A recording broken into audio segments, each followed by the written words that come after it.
The final hours of Jesus' life are no longer just a story, they are about to unfold in the most intense, emotional, and spiritually devastating season of The Chosen yet. Season 6, Episode 1 doesn't ease you in. It grabs you by the soul and drags you into the darkest, quietest, most painful day in human history. The betrayal has already begun, the cross is coming, and nothing, absolutely nothing, will ever be the same again. This isn't just a new chapter. This is the beginning of the end. The Chosen Season 6, Episode 1 opens at the breaking point. Everything that's been building for 5 seasons, the miracles, the teachings, the growing crowds, and the rising tensions, finally begins to collapse under the weight of what's coming. The Crucifixion of Jesus. Dallas Jenkins, the creator and director, has already said that Season 6 focuses entirely on the final 24 hours of Jesus' life. That means Episode 1 picks up right as the storm begins, when the betrayal is set in motion, when the disciples feel something shift in the air, and when the darkness begins to fall, both literally and spiritually. This season was filmed mostly overnight for a reason. The weight of this story happens in the shadows. It's the quiet before the screams, the prayers before the nails. From the very first frame of Episode 1, the atmosphere feels different. It's colder, heavier, and deeply human. Jonathan Roumie, who plays Jesus, has already described this as the hardest role of his life, not because of the physical toll, but because of the spiritual weight he had to carry. And in Episode 1, that pressure starts to show. You're no longer just watching Jesus as the teacher or the miracle worker. You're watching a man who knows he's going to die within hours, and he's still choosing to walk forward. The tension is unbearable. Every word feels like a last word. Every look feels like goodbye. And it's not just Jesus who's feeling it. The disciples, too, begin to sense that something is terribly wrong. Mary Magdalene, portrayed by Elizabeth Tabish, has already said in interviews that filming these moments was heartbreaking. And it shows in Episode 1. Mary's quiet anxiety, her eyes scanning Jesus' face for clues, her voice trembling with confusion. It's all real. The actors weren't just pretending, they were living in these roles night after night, absorbing the weight of a story they've known for years but had never felt like this before. And then there's Judas. While Episode 1 doesn't reveal the full betrayal just yet, the cracks are already visible. Judas is distant, restless, and painfully conflicted. You can almost feel the weight of silver in his hands before he even accepts it. The audience already knows what he's about to do, but watching it unfold in slow, quiet tension is more chilling than any loud betrayal. It's that still, haunting kind of suspense. You want to scream at the screen, but you already know it's too late. Behind the scenes, the filming process for this episode was unlike anything the cast had experienced. Before, they filmed in North Texas and Italy, especially during the night hours, to capture the oppressive silence of this day. A.B. Buenajalid, who plays Big James, described being on set during these night shoots as spiritually overwhelming. He said the silence on set was so heavy that even off-camera cast and crew were whispering. It didn't feel like acting anymore, it felt like witnessing something sacred. Episode 1 also begins to set up the emotional breakdowns that are coming.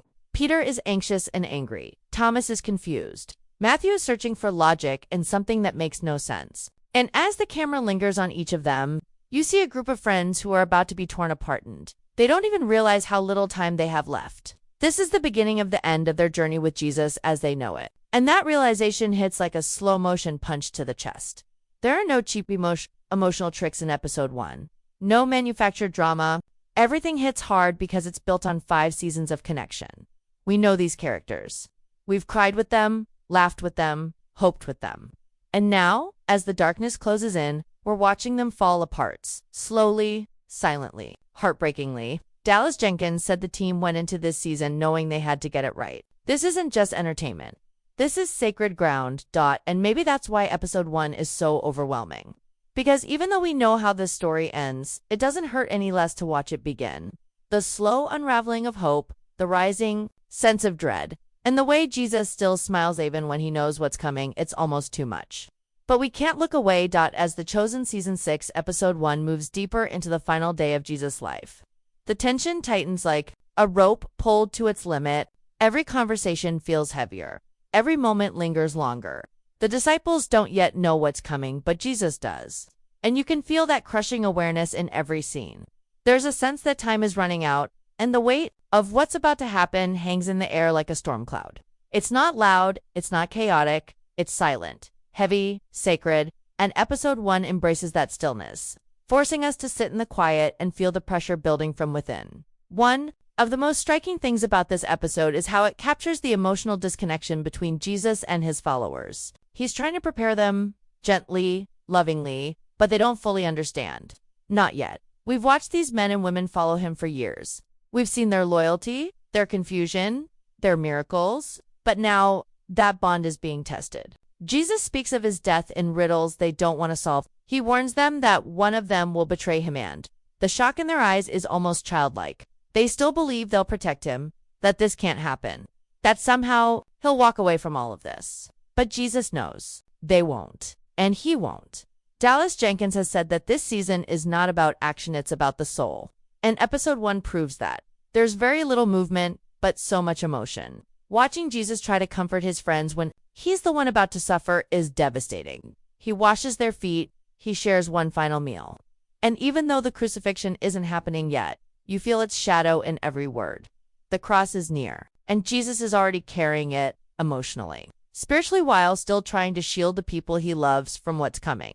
Judas is especially powerful in this episode. The moment you see him, you know something is off. He's present, but distant. Kind, but cold. There's a strange silence around him, like he's already halfway gone.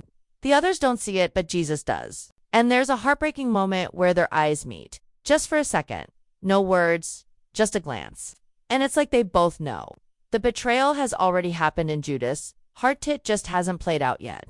And that, more than anything, makes this episode so intense. The suspense doesn't come from what will happen. We already know that. It comes from watching the trap begin to close, and being completely powerless to stop it. The episode also explores the weight of leadership, especially through Simon Peter. We've seen Peter's fierce loyalty, his passion, his temper, but in this episode, we see his fear. He senses that something is changing, but he can't control it. He wants to protect Jesus, but there's no enemy he can punch, no danger he can chase away. It's internal, spiritual, and it's eating away at him. Peter's pride is cracking, and his faith is trembling. The idea that he could deny Jesus hasn't even entered his mind yet, but we know it's coming. And that knowledge makes every one of his lines feel more painful. Every time he says, "I'll never leave you," you feel your heart break a little more. Meanwhile, characters like Matthew, Thomas, and Mary are all processing things in their own way. Matthew, always the thinker, is trying to make sense of something that can't be explained by logic. Thomas is haunted by the fear of losing again, and remember, he already lost Rama.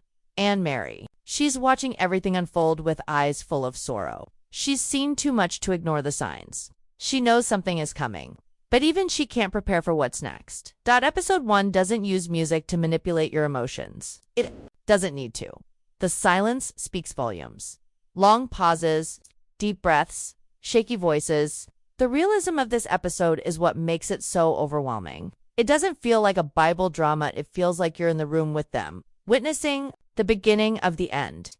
And that's exactly what Dallas Jenkins intended. He wanted viewers to feel the weight of that day, not just as history, but as heartbreak. Behind the scenes, the production team faced unbelievable challenges to bring this to life.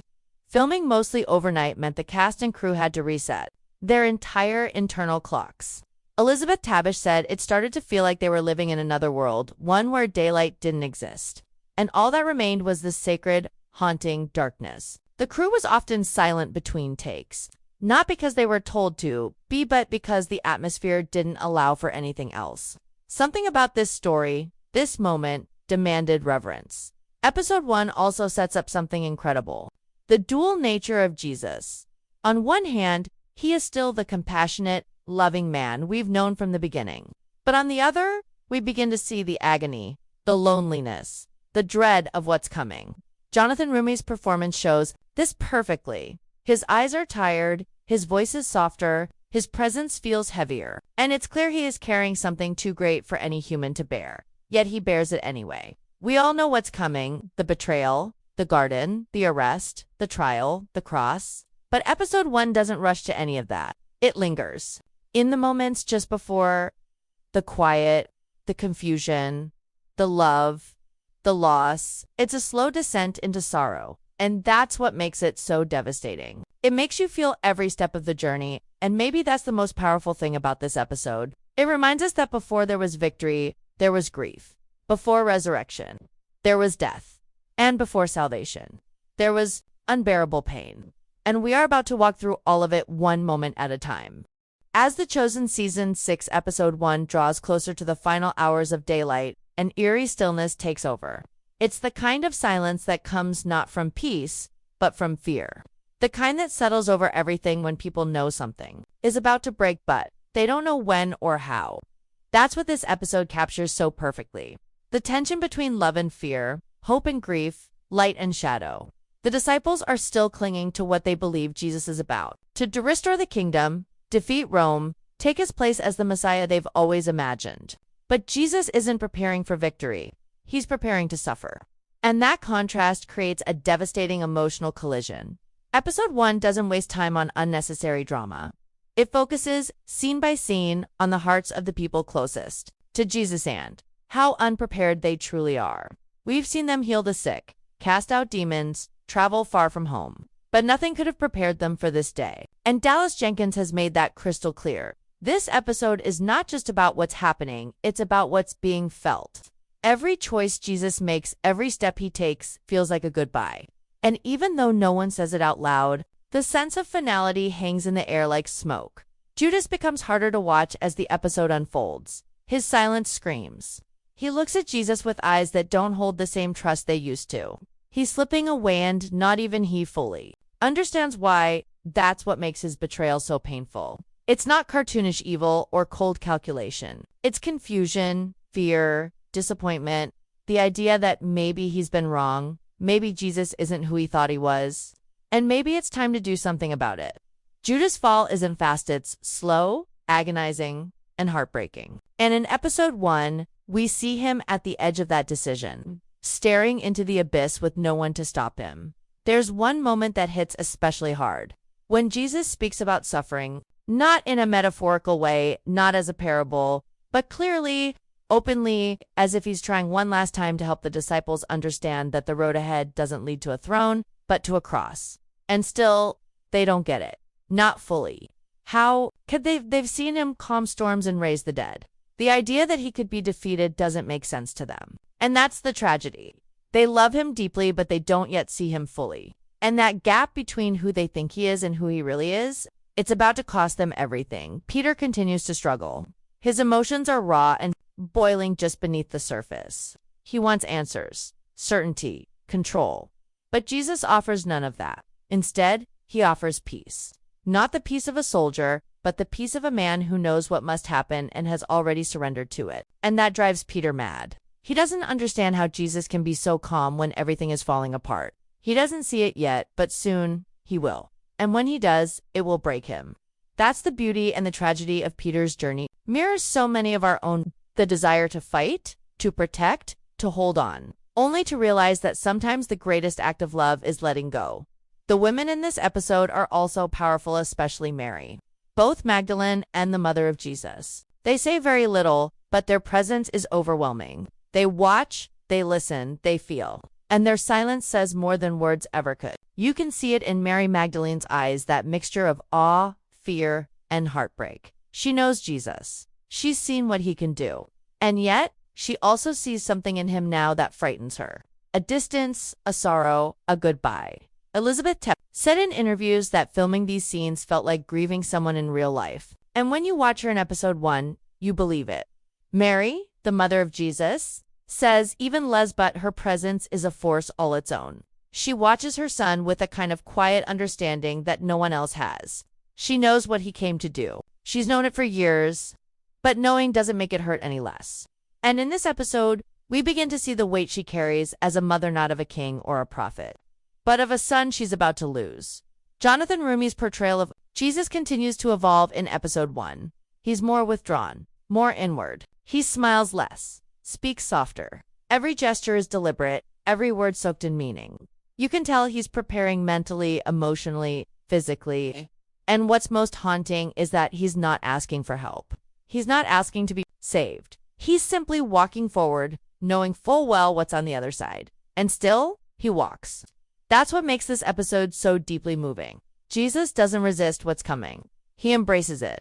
Not because he wants to suffer, but because he knows what that suffering will accomplish. Episode 1 also offers subtle reflections on destiny and free will. The disciples are making choices in real time, unaware that each decision is taking them closer to disaster. They argue, they plan, they question. And the whole time, we as the audience are watching history repeat itself. We know what's coming, but they don't. And that helplessness watching people walk into a fire. They don't. CIS part of what makes this episode so suspenseful. Behind the scenes, the cast and crew have called this episode spiritually exhausting. Not because of long days or difficult scenes, but because of what it required emotionally. Filming at night, in silence, in sacred locations like Matera, Italy, created an atmosphere that didn't feel like work. It felt like mourning. Dallas Jenkins said he wanted to capture not just what happened, but what it felt like to be there.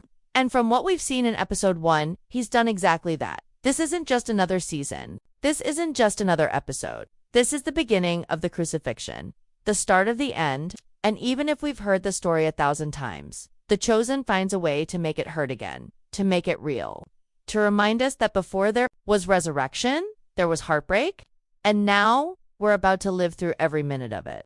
As The Chosen Season 6, Episode 1 approaches its final moments, a shift begins not in action, but in tone. Something breaks in the silence. It's as if the air becomes heavier, like the final breath before a deep plunge. Jesus knows the hour has come. He isn't just preparing anymore, he's stepping into the pain. And as he does, everyone around him starts to unravel in quiet, devastating ways. There's no explosion, no dramatic climax, just the slow collapse of hope. The realization that the world they thought they were building is about to be torn apart, and no one is ready for it. The emotional unraveling begins subtly. A word misunderstood, a glance that lingers too long, a hesitation that wasn't there before. The disciples are no longer just confused, they're scared.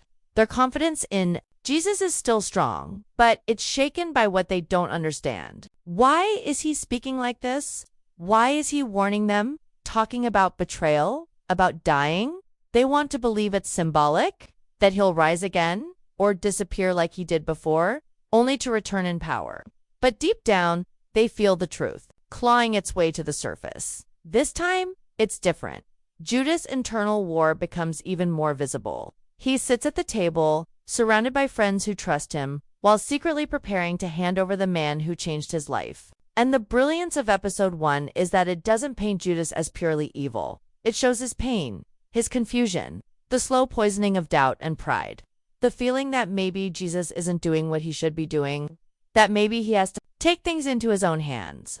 It's that mix of disillusionment and fear that makes his betrayal so tragic. He doesn't feel like a villain. He feels like someone lost in his own twisted reasoning, and that's what makes it so heartbreaking to watch. Jesus, meanwhile, doesn't confront Judas, not yet. Instead, he continues to love him. He looks at him with kindness. He shares bread. With him, he gives him every chance to turn back.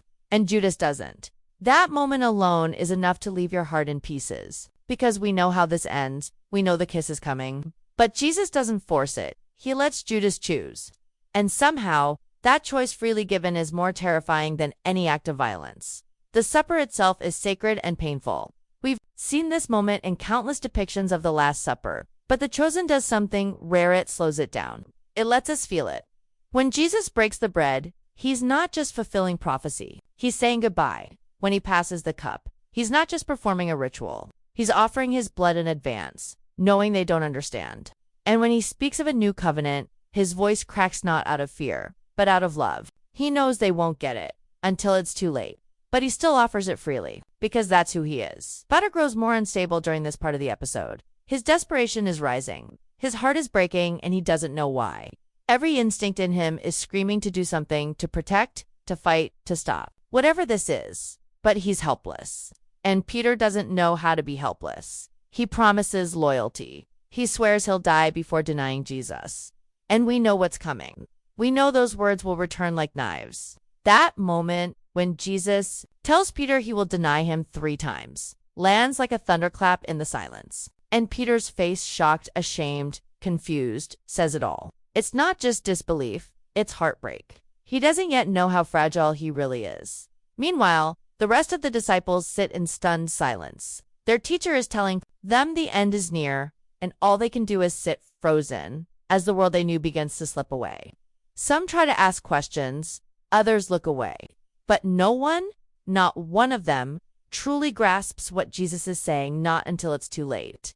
And that's what makes the entire episode so entrenching. You're not just watching the story unfold. You're feeling it fall apart in slow motion. In the final stretch of the episode, Jesus begins to separate himself emotionally, not out of distance, but preparation. He's moving inward, quiet, steady, focused. The moment when he steps away from the table, his eyes distant, his face already marked by sorrow, it's one of the most powerful images in the entire episode. Because in that moment, you realize he's no longer trying to protect them from what's coming. He's accepted it.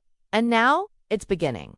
Behind the scenes, the actors have described these moments as some of the most difficult of their careers, not just because of the dialogue or the weight of the story, but because they were filming night after night in real locations, with real emotion. Elizabeth Tabish said the air on set was so thick with feeling, it was hard to speak. Between takes, Jonathan Roumie said playing Jesus in these scenes was like carrying a spiritual weight that he couldn't put down. There was no escape from it. They weren't acting anymore. They were experiencing it. The cinematography of episode 1 is deliberately dark-lit by candles, moonlight, shadows. There's no spotlight, no glow of hope, just the quiet hum of a world about to collapse. Every shot is composed to feel intimate and raw, as if we're intruding on something sacred. There's no music pushing your emotions, just silence, breath, pain, the kind of atmosphere that forces you to stop everything and simply watch. And maybe that's the most powerful part of episode 1. It demands your attention. It doesn't beg for tears. It doesn't push you to feel something. It simply is. And that's what makes it so extraordinary, because this is not just a dramatization of Jesus' final hours. It's an invitation to sit with him in that pain, to walk with him as everything begins to fall apart, and to realize, as the episode closes, that we're only at the beginning of the end. As The Chosen Season 6 Episode 1 reaches its final minutes, there is no relief, only a deep, aching stillness. The disciples remain together, but they are no longer united. Their hearts are heavy with fear they don't understand. And Jesus, though still present, feels distant, like he's already begun his descent into the suffering that lies ahead. And that's exactly what this episode leaves us with. The unbearable awareness that nothing will ever be the same. It doesn't end with a dramatic event, or even with a betrayal. It ends with the slow, quiet beginning of unimaginable pain. And somehow, that's even more haunting. By the time the episode closes, you're not just emotionally drained, you're spiritually shaken, because you've just watched love preparing to be crucified. That's what episode 1 is. It's not action, not spectacle, it's preparation. A sacred pause before the storm. A final breath before the cross. Every moment is soaked in sorrow, but also in purpose. Jesus doesn't run. He doesn't hide. He walks directly into the darkness, carrying the full weight of the world on his shoulders.